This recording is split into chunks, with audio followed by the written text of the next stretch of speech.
Here, this is a gift to celebrate your discharge. Open it later, okay? As Ashley, who always harasses me, handed over the gift box. I could hear father-in-law Thomas and Kevin chatting in the background. When I opened Ashley's present and saw what was inside, I screamed in an indescribable voice and threw the box into the trash can. Rage coursed through me, feeling like my blood vessels might burst. I couldn't believe she could be this malicious. I could never forgive Ashley, no matter what happens. A loud noise came from the trash can, and Kevin and Thomas came to see what was happening. What's going on, Patricia? That? Patricia, it's terrible to throw away a present from Ashley. That's right, apologize to Ashley. With trembling hands, I pointed at the trash can and shouted at Kevin and Thomas, who were speaking all at once. Look inside! Properly!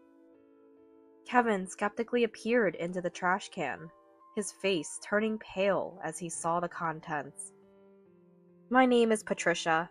I'm 29 years old and have been a housewife since getting married 5 years ago. Patricia, shall we get going? Yeah, wait for us, Kevin. Thomas, we'll be back soon. Take care, you two. I get along well with my kind husband, Kevin, who is the same age as me. Kevin's family only had his father, Thomas, as his mother passed away early. When we got married, I suggested living with Thomas so he wouldn't be alone. We've been living together as a family of 3 ever since. Thomas treats me like his real daughter, and to me, he's like a real father.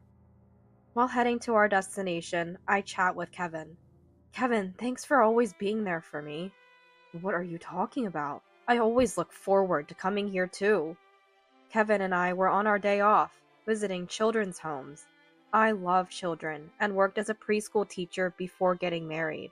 Afterward, I started volunteering at children's homes to care for the children. Kevin eventually started joining me in this activity.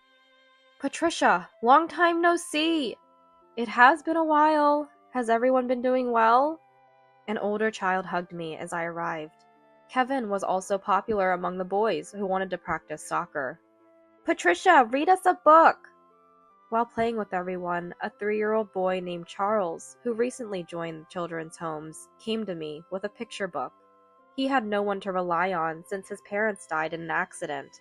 He was at an age where he still needed to be pampered.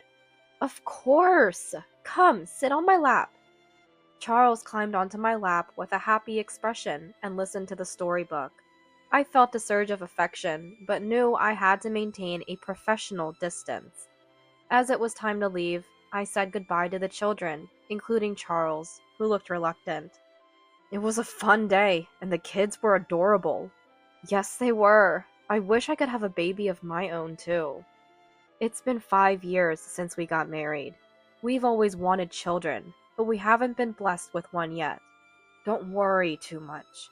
Sure, it'd be great to have kids, but I'm happy just living life with you, Patricia. Thank you, Kevin. As we talked, we returned home to find familiar shoes at the entrance. There was a pair of women's high heels and 2 small pairs of Avengers shoes. Oh, looks like Ashley and her kids are here.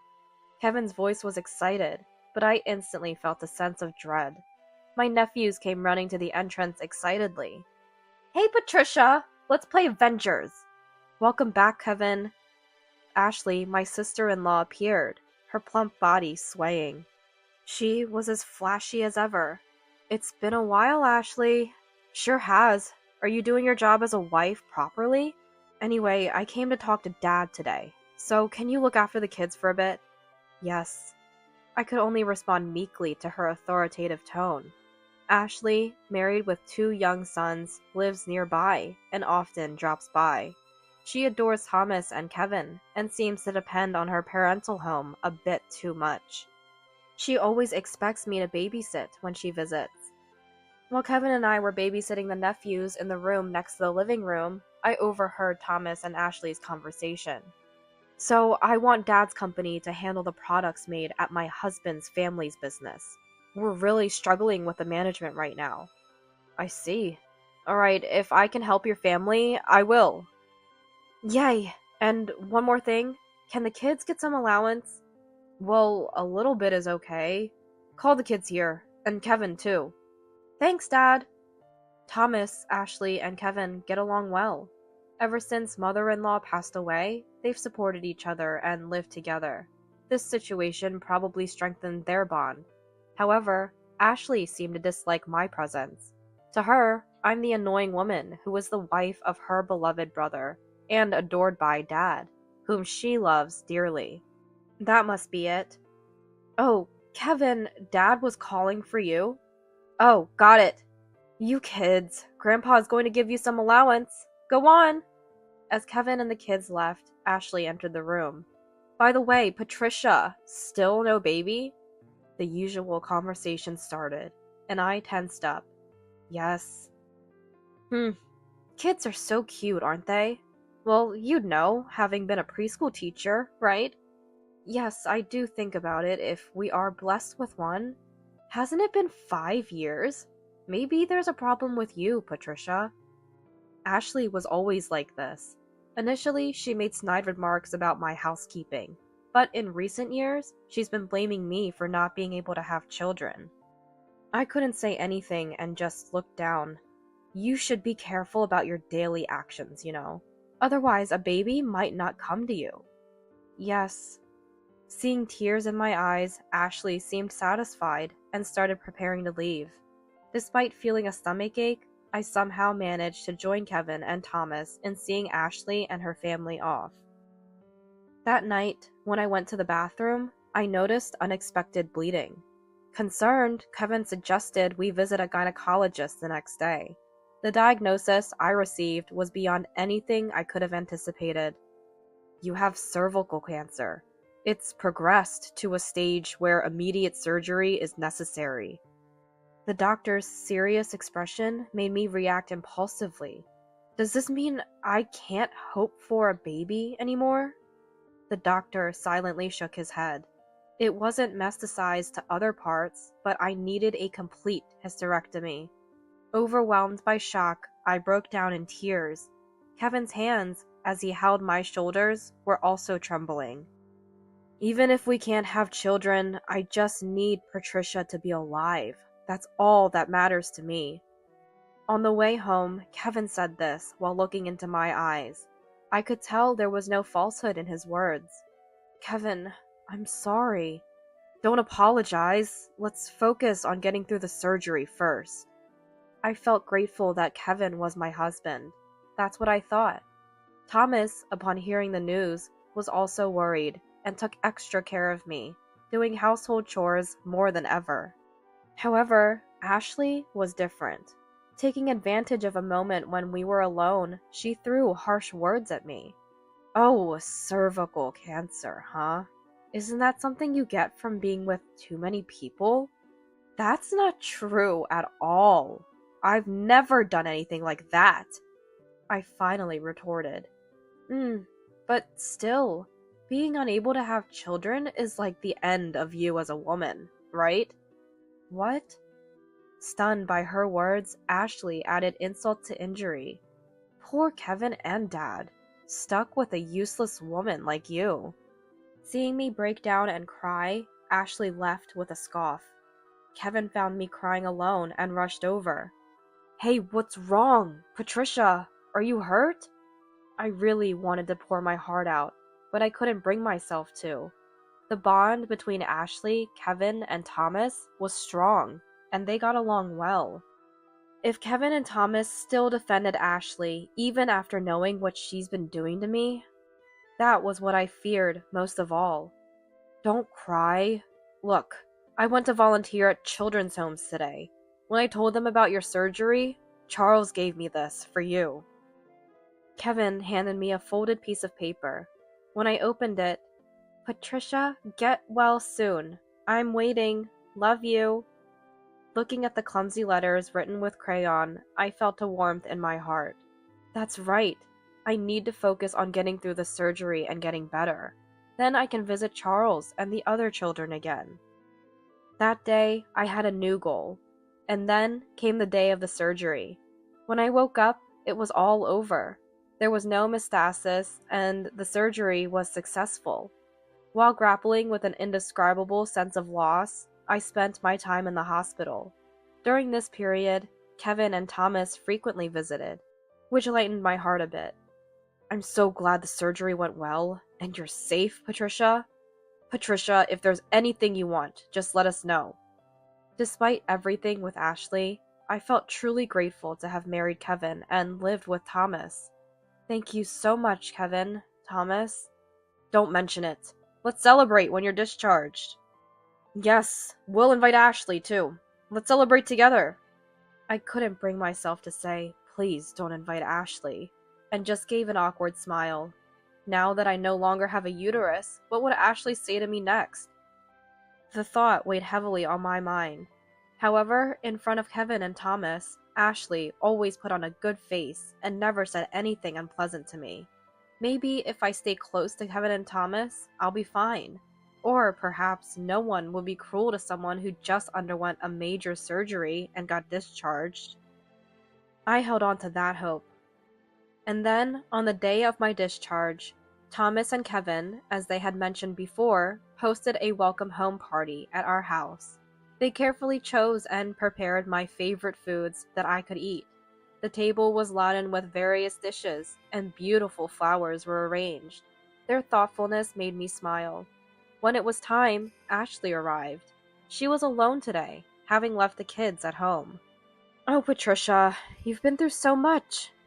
Ashley, oddly cheerful, sat next to Thomas with a smile. Kevin and I sat across from them, and the party started. Ashley immediately began drinking the wine she had brought. You've had a hard time, Patricia. Remember, you can rely on me for anything you need. Ashley said this in an exaggeratedly concerned tone. Yes, thank you, Ashley. Thanks for coming, Ashley. Patricia, you can count on Ashley as if she's your real sister. Right. I'm happy to see Patricia and Ashley getting along. I managed to smile, but I couldn't swallow my food. As the party reached its halfway point, a tipsy Ashley brought out a large paper bag. Patricia, I've prepared a gift to celebrate your discharge. Thank you. Inside the white paper bag was a box, carefully wrapped and tied with a ribbon. Make sure you look at it alone later, okay? Just leave it in the next room for now. Okay, I understand. Following Ashley's instruction, I carried the present to the next room, feeling a sense of unease. A discharge celebration gift, huh? Ashley is so thoughtful. Ah, we should have prepared something too. Oh, stop it. Compliments won't get you anything. Returning to the living room, I found the three of them chatting. I tried hard to join in. I'm a bit drunk. I'll just go to the bathroom. As I attempted to join the conversation, Ashley stood up and left the room. I quietly got up too, unable to stop thinking about the earlier gift. The present, wrapped in pastel-colored paper with a light blue ribbon. I opened Ashley's gift in the next room, with the sound of Thomas and Kevin's laughter in the background. When I saw what was inside, I screamed in an indescribable voice and threw the entire box into the trash can. Rage surged through me. I never imagined she could be this malicious. No matter what happens, I can never forgive Ashley. A loud noise from the trash can attracted Kevin and Thomas. What's going on, Patricia? What did you do with that? Seeing me breathing heavily in front of the trash can, Kevin looked shocked. Patricia, how could you throw away a gift from Ashley? Exactly! Apologize to Ashley! Thomas and Kevin, with disapproving looks, both admonished me. Trembling, I pointed at the trash can. Look at what's inside! Kevin peered skeptically into the trash can. Kevin took out the present that Ashley had given from the trash can. It was a set of baby clothes in pale pink. There were also numerous adorable baby items like pacifiers and bibs. Kevin's face grew increasingly pale. Hey, what is this? Ashley gave this? Ashley gave this to Patricia? Today? Holding the baby clothes and trembling, Kevin and Thomas looked at me as I thrust a pink message card at them. This is the message that came with it from Ashley. The message card read, If you can bear a child, go ahead, you useless woman. Written in Ashley's handwriting. Seeing me collapse in tears, Kevin and Thomas stared intently at the message card. What's going on? What happened? Ashley returned from the bathroom and peeked into the room. Seeing the baby clothes in Kevin's hand and the message card Thomas was holding, her expression momentarily showed she knew she had made a mistake. What? Patricia, I told you to open it later. Hey, Ashley, what is this all about? Kevin's face turned red with anger, a sharp contrast to his usual calm demeanor. Oh, Kevin, don't be so angry. Did you really do this? Such a terrible thing? It was just a little joke, you know? Just a bit of fun. Are you joking? Do you have any idea what Patricia has been through with her surgery? Well then, let me speak my mind.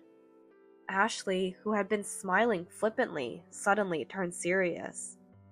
You married, couldn't have kids, and then had to have your uterus completely removed. Why keep such a big piece of trash in the house? I'll introduce Kevin to a nice girl who can have children. Why don't you get a divorce? What? Kevin looked at Ashley in utter shock. Let's go back to being a happy family of 3. Just Dad, Kevin, and me. Why not cut ties with such a bad luck charm? We don't need her, right? It was too much.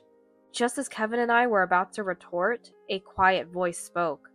Yes, you're right. It's time to cut ties. It was Thomas. Oh no, even Thomas too?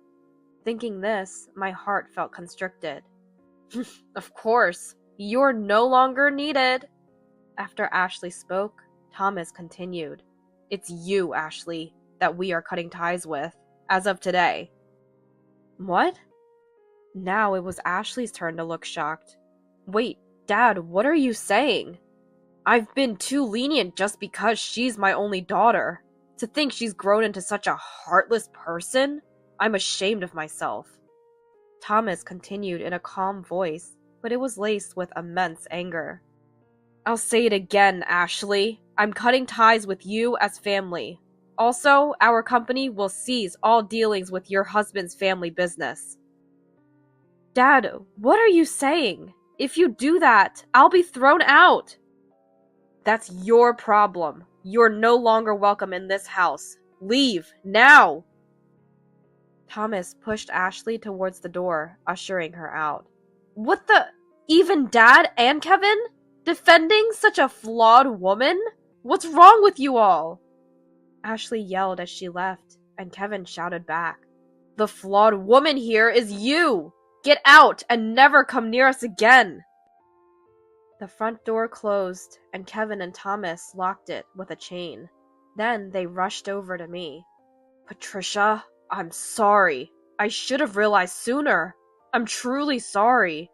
Patricia, I'm sorry for the pain you've suffered. From now on, tell us anything you need. I cried while Kevin held me by the shoulders. It's finally over now. I was enveloped in a sense of relief. 6 months later, Kevin and Thomas had indeed cut off all ties with Ashley. She tried to contact us persistently for a while, but we ignored her completely, and she eventually stopped. Thomas ended the business dealings with Ashley's in-laws' company, explaining the reason to them. As a result, Ashley was blamed by her husband and in-laws, and now had to live with her parents-in-law due to financial difficulties. Ashley, who had never worked since her marriage, was now doing part-time work while taking care of her children. It's none of my concern now, but I do hope Ashley learns a bit about the pain of others. As for us, we recently finalized the adoption of Charles from children's homes after careful consultation. Charles calls us Dad and Mom and has grown close to us, which makes us happy. Thomas also adores Charles. We want to bring happiness to a child like Charles, since we can't have our own. Now we spend our days peacefully, with these thoughts in mind.